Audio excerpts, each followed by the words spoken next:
स्वर्गीय मुलायम सिंह यादव की छोटी बहू अपर्णा यादव को लेकर भारतीय जनता पार्टी आजकल इतनी मेहरबान क्यों है? क्या 2027 के विधानसभा चुनाव से पहले कहीं अपर्णा यादव दल न बदल लें, भारतीय जनता पार्टी को ना छोड़ दें? ये डर अंदर ही अंदर क्या खाई जा रहा है? इसी वजह से अब अपर्णा यादव को तवज्जो दी जा रही है, अपर्णा यादव को लेकर फैसला लिया जा रहा है। ये सब आप भी जानते हैं कि अपर्णा यादव ना सिर्फ भारतीय जनता पार्टी की नेत्री है, मुलायम सिंह यादव की छोटी बहू है, बल्कि उत्तर प्रदेश महिला आयोग की उपाध्यक्ष भी है। ऐसे में अपर्णा यादव ने राजनीतिक तौर पर सक्रिय होने का फैसला लिया। बीते कुछ दिनों पहले लगातार हम चर्चा कर रहे थे कि प्रतीक यादव के निधन के बाद मानो अपर्णा यादव टूट गई हैं, कहीं नजर नहीं आ रही हैं, खामोश हो गई हैं, लेकिन राजनीतिक तौर पर सक्रियता अपनी दिखा रही हैं। कभी अयोध्या पहुंच जाती हैं, तो कहीं किसी कार्यक्रम में नजर आती हैं, तो कहीं अपने बयानों के जरिए अपनी उपस्थिति दर्ज करवाती हैं। हाल फिलहाल में जो पार्टी के राष्ट्रीय अध्यक्ष हैं नितिन नवीन, वो पहुंचते हैं उत्तर प्रदेश और एक बड़ा कार्यक्रम करते हैं, और इस दौरान अपर्णा यादव के आवास पर भी पहुंचते हैं। ये तस्वीर आपको स्क्रीन पर भी दिखाई दी जा रही होगी। लेकिन इसके अलावा एक और बड़ा फैसला अपर्णा यादव को लेकर लिया जाता है। ये फैसला होता है योगी कैबिनेट में, और इस फैसले में ये कहा जाता है कि अपर्णा यादव का जो एनजीओ है वी अवेयर, इस फाउंडेशन पर जो बकाया था उसे योगी कैबिनेट में माफ करवा दिया जाता है, जो 27 लाख का होता है। ऐसे में माना जा रहा है कि ये एक बड़ा तोहफा अपर्णा यादव को दिया जा रहा है। तो क्या ये एक बड़ा तोहफा है या इसके जरिए कोई बड़ा संकेत मिल रहा है? यहीं से सवाल खड़े हो जाते हैं, और इन्हीं तमाम सवालों को लेकर चर्चा करेंगे, जवाब खंगालने की कोशिश करेंगे। हमारे साथ हमारे वरिष्ठ सहयोगी अमन सर मौजूद हैं। सर, लगातार हम ये देख रहे थे कि ये कहा जा रहा था कि अपर्णा यादव अब खुद खुलकर परिवार के समर्थन में आ रही है, अखिलेश यादव से बातचीत होती है, उनके जन्मदिन के मौके पर उन्हें शुभकामनाएं देती हुई नजर आती हैं, भैया कहती हुई दिखाई देती है। माना जा रहा था कि सपा में वापसी कर लेंगी, लेकिन इस बीच में भारतीय जनता पार्टी के तमाम बड़े चेहरे अपर्णा यादव के आवास पर पहुंचते हैं, मुलाकात करते हैं। अब जिसकी चर्चा मैंने की, एक बड़ा फैसला लिया जाता है, एक तोहफा दिया जाता है।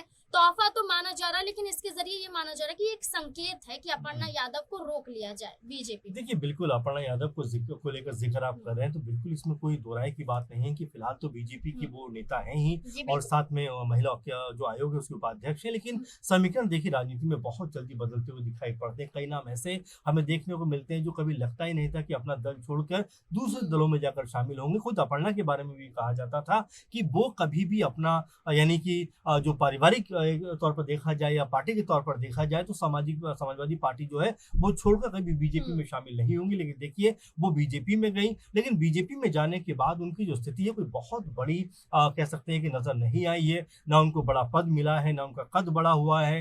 ये जरूर है कि हाँ, गाहे बगाहे वो कभी प्रचार प्रसार में दिखाई पड़ जाती है, कभी उनकी बयानबाजी सामने आ जाती है। लेकिन जब से उनके पति का निधन हुआ है, उसके बाद से लगातार चाहे बीजेपी के नेता हो, चाहे सपा के नेता हो या और तमाम दलों के नेता हो, उन्होंने उनको ऐसे वक्त पर संभालने का प्रयास जरूर किया है, ऐसे वक्त पर उनके साथ में खड़े रहने का प्रयास जरूर किया। और चाहे आप नितिन नवीन जी जो अध्यक्ष हैं बीजेपी के, उनकी बात करें, राजनाथ सिंह की बात करें, सीएम योगी की बात करें, यानी कि एक लंबी फहरिस्त है जो बीजेपी के तमाम नेता उनके दुख में खड़े होते हुए दिखाई पड़े। लेकिन इससे भी बड़ा सवाल और बड़ी बात यह है कि जैसे ही ये तमाम घटनाक्रम उनकी जिंदगी में हुआ, उसके बाद तुरंत अखिलेश यादव जो एक तरीके से अपर्णा यादव के जेठ भी हैं और समाजवादी पार्टी के मुखिया भी, वो उनको संभालते हुए दिखाई पड़े। डिंपल यादव उनको संभालती हुई दिखाई पड़ी, यानी पूरा परिवार ने उनको संभाला।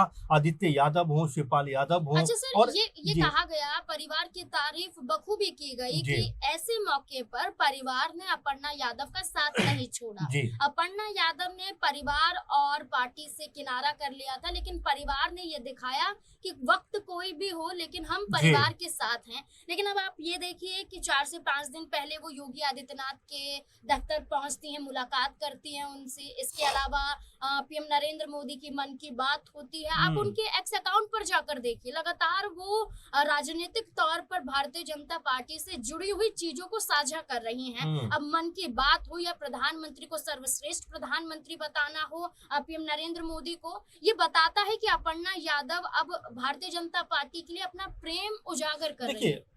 ये होता है कि जिस तरह से उनके पति का दुनिया चले जाना, उसके बाद लगातार असहज तो थी और दुख में थी, मातम में थी, लेकिन अब धीरे धीरे कहीं ना कहीं वो खुद को रिस्टैब्लिश करती हुई जी। दिखाई पड़ रही हैं, क्योंकि देखिए पार्टी के तौर पर तो उनको कार्य करना ही पड़ेगा, 2 बेटियां उनकी, उनको भी उनका लालन पालन करना पड़ेगा। तो अब अपर्णा यादव को यहाँ से मजबूत तो होना ही है, तो जाहिर बात है कि वो शायद मजबूत होने का प्रयास जरूर कर रही हैं, और ऐसे में तमाम लोगों से मुलाकात भी करती हैं, तमाम तरह से ट्वीट भी करती हुई दिखाई पड़ती है। लेकिन बड़ा सवाल जो बन जाता है, जो अखिलेश यादव के लिए भी उन्होंने ये कहा, उनके जन्मदिन पर 1 जुलाई को उनको बधाई भी दी, लेकिन बड़ा सवाल जो बन जाता है वो ये बन जाता है कि जो उनके राजनीतिक सफर है, जो उनका राजनीतिक भविष्य है, क्या वो बीजेपी में ही दिखाई पड़ेगा, या बहुत सारे जो जानकार कह रहे थे, और तमाम जो सोशल मीडिया पर एक बहस का दौर भी देखने को मिला कि कई लोगों ने यहाँ तक कहा कि जिस तरह से अखिलेश यादव, डिम्पल यादव ने उनका सपोर्ट और साथ दिया है, जाहिर तौर पर वो जो है सपा की तरफ वापस जाती हुई दिखाई पड़ेंगे। और आपको याद भी होगा कि ओपी राजभर ने भी इसको लेकर बयानबाजी की थी, उन्होंने कहा था कि अपर्णा यादव जो है वो बीजेपी की नेता है और बीजेपी में वो रहेंगी, यानी उनको भी इस बात का आभास जरूर था कि अपर्णा यादव को लेकर जो सिंपैथी या जो दर्द बांटने का काम सपा कुनबे ने किया, यादव परिवार ने किया, उसकी वजह से कहीं ऐसा ना हो कि अपर्णा यादव वापस सपा खेमे में चले जाए। इसलिए आपने भी शुरुआत में ये बात कही कि लगातार बीजेपी के नेता उनसे मिलते हुए दिखाई पड़े, कभी मध्य प्रदेश के जो मुख्यमंत्री हैं मोहन यादव वो उनसे मिले, कभी रक्षा मंत्री राजनाथ सिंह उनसे मिले, कभी सीएम योगी उनसे मुलाकातें करते हुए दिखाई पड़े। इसके अलावा अनगिनत जो बीजेपी के नेता थे वो लगातार उनसे मिल रहे थे, और अब जिस तरह से बीजेपी के नए अध्यक्ष जो बने नितिन नवीन, वो उनके घर मुलाकात करने पहुंच जाते हैं। मुलाकात तो हो रही है जी। और अपर्णा यादव भी सक्रिय दिखाई दे रही हैं, लेकिन जब नितिन नवीन उनसे मुलाकात करने पहुंचे थे उनके आवास पर, उसके बाद मीडिया ने कई सवाल अपर्णा यादव से किए थे, और इस एक जो सवाल थे उसमें एक सवाल ये भी था कि 2027 के विधानसभा चुनाव को आप कैसे देखती हैं, तो उन्होंने खुलकर कहा कि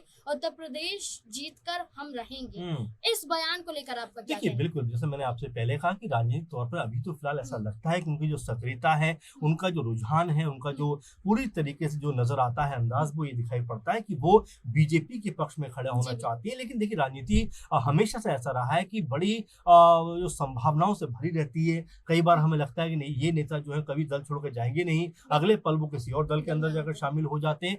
तो यही बातें लगातार सोशल मीडिया पे भी चलें कि अपर्णा यादव के साथ में जिस तरीके से अखिलेश यादव, डिम्पल यादव, आदित्य यादव, धर्मेंद्र यादव और शिवपाल यादव ने पूरा यादव कुनबा दिखाई पड़ा, उससे क्या उनका हृदय परिवर्तन होता हुआ दिखाई पड़ेगा, और क्या वो वापस सपा में आती हुई दिखाई पड़ेंगी, ये तमाम तरह के सवाल उठते हुए दिखाई पड़े, क्योंकि अभी चुनाव को बहुत समय है, और ऐसे में लगातार जो अभी से चर्चाएं चल रही हैं कि अपर्णा यादव का रुख आने वाले चुनावों में क्या होगा, क्या वो बीजेपी के साथ ही रहेंगी या सपा में वापसी करती हुई दिखाई पड़ेंगी। तो उसको लेकर अभी तक अपर्णा यादव की तरफ से कोई स्टैंड क्लियर नहीं है, लेकिन ये जरूर कहती हुई दिखाई पड़ती है कि 27 में अगर चुनाव होगा तो कहीं ना कहीं चुनाव उनकी पार्टी जीती हुई दिखाई पड़ेगी। अब ऐसे में सपा को लेकर उनका जो मत है वो क्या रहने वाला है, क्या आने वाले दिनों में बयानबाजी उनकी तरफ से होती हुई दिखाई पड़ेगी, क्योंकि अभी तो वो खामोश हैं, अभी तो वो चुपचाप है, क्योंकि राम मंदिर का जो पूरा चढ़ावा चोरी का मामला सामने आया है, उसके बाद में अपर्णा यादव अयोध्या पहुंचती हैं, और वहां पर पहुंचने के बाद कहती हैं कि योगी जी पर उन्हें पूरा भरोसा है और वो इस पूरे मामले को पूरी तरीके से सुलझा लेंगे, और जो